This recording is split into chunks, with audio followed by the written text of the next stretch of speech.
Queria conversar com os comentaristas sobre a violência que nós tivemos na campanha eleitoral, porque vítima de um atentado em 21 de outubro, o atual prefeito e candidato à reeleição em Taboão da Serra, José Aprígio, votou um dia após ter recebido alta. Ele chegou ao local de votação escoltado pela Polícia Militar e acompanhado da família e de demais apoiadores. Ele estava em uma cadeira de rodas e com o braço imobilizado após uma cirurgia no ombro. José Aprígio, do Podemos, disputa a prefeitura com o engenheiro Daniel, da União Brasil. Bom, Alan Gani, falando sobre esse caso aqui na região metropolitana de São Paulo, foi o mais emblemático que nós tivemos no primeiro turno ainda, entre o primeiro e o segundo turno. De qualquer forma, a violência a ser repudiada e a polícia ainda investiga para saber as razões desse atentado.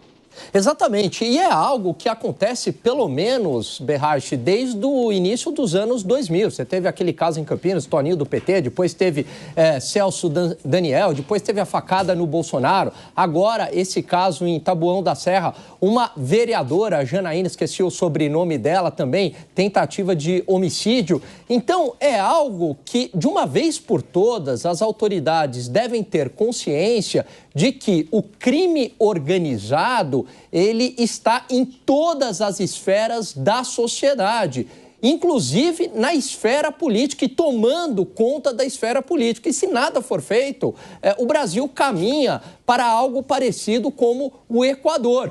Parece que é exagero falar isso agora, mas essa realidade não está tão distante.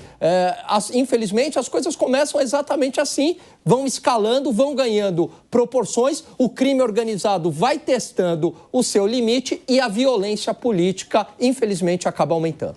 Agora, 4h55, para você que está na rádio, mais uma vez, obrigado pela sua audiência. A gente segue nessa cobertura especial, faltando 5 minutinhos, meu caro Bruno Pinheiro, para o fechamento das urnas.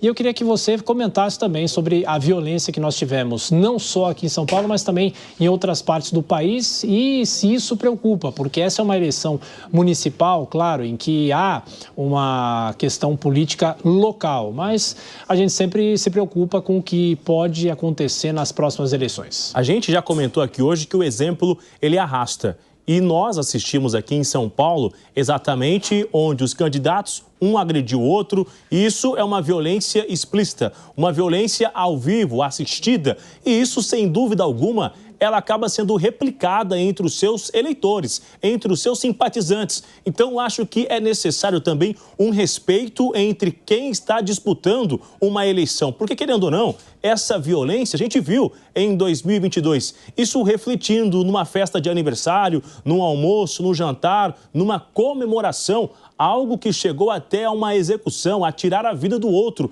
Então, é necessário um respeito entre os candidatos e isso vai refletir naturalmente entre os seus simpatizantes, entre os seus eleitores. É difícil se fazer uma campanha com a harmonia quando os candidatos que representam o interesse de quem é da cidade, do eleitor, eles mesmos não estão se respeitando. E isso ficou claro aqui em São Paulo. Uma violência assistida, uma violência ao vivo. Imagina o que não acontece nas residências. Quando esses aliados radicais se encontram, a violência é clara. Então é necessário sim tomar muito cuidado e ter um respeito um pouco maior.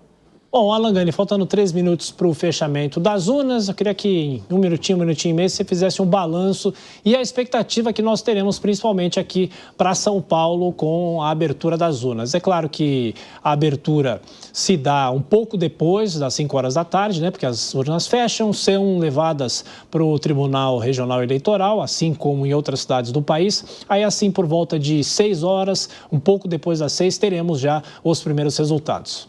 Bom, nessas 51 cidades que ocorrem o segundo turno, não haverá muita mudança em relação ao que foi o resultado do primeiro turno. O Centrão foi o grande vencedor desta eleição, a centro-direita, então principalmente o PSD, depois seguido ali do MDB, União Brasil. Republicanos foi o partido que mais cresceu em número de prefeitos e o PL. É um fortalecimento da centro-direita aqui no Brasil e especificamente na cidade de São Paulo, tudo indica que Ricardo Nunes será o vitorioso, mas principalmente o governador Tarcísio de Freitas. Uma vitória de Ricardo Nunes aqui em São Paulo significa a vitória de Tarcísio de Freitas, colocando o nome dele para a disputa presidencial em 2026. Resta saber se o governador vai topar ou não. Pois é. Bruno Pinheiro, em 1 minutinho e meio. Vamos lá, então. Acho que é importante a gente analisar que a esquerda teve uma dificuldade de conseguir esse êxito, um sucesso durante essa eleição em 2024. E aí vem essa discussão: onde estão os eleitores do presidente atual que o escolheram lá em 2022? O cenário é outro, o retrato de momento é outro, e isso leva a entender que a esquerda será necessário rever a forma de agir, rever a forma de fazer campanha, de governar e acompanhar a direita, sim. A direita que eu falo, aquela direita que representa o interesse mais conservador, e fica claro que não há espaço para o extremismo de nenhum dos lados. O eleitor quer realmente aquele que vai representar uma melhoria no seu dia a dia. Então agora estamos a alguns minutos de conhecermos os novos representantes nas mais importantes cidades do país,